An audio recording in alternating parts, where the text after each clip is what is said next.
A Wisconsin family is still stuck in China. They are waiting tonight to fly back home. They're in a holding pattern, but a local congressman is now in their corner working to try and get them out of the country. Lauren Linder has been following the story. She is live in the newsroom with today's developments. Lauren?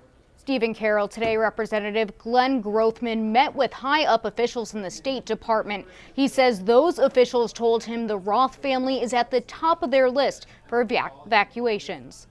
He has assured me that the Roth situation is their #1 priority. Representative Glenn Grothman wants to be clear. The State Department is aware of the Nina family that's stranded in Wuhan, China. When you have an epidemic like this, the people most at risk are the very young and the very old.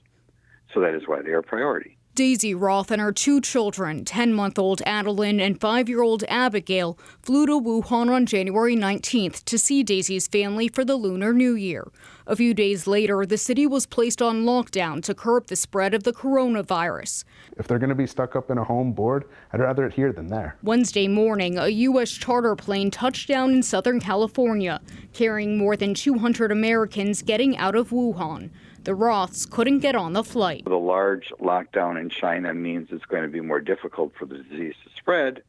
But on the other hand, it makes it more difficult to get anything done. Grothman says the State Department is figuring out how they're going to evacuate the Roth family and other U.S. residents. They told me they're trying to get an airline, so whether that's a government jet, whether it's a charter jet, I have no idea. But he remains hopeful one way or another they'll get home soon. As long as the Roths are at the top of the list, I think that's the best we can hope for, given that they can't control really what's going on in China itself.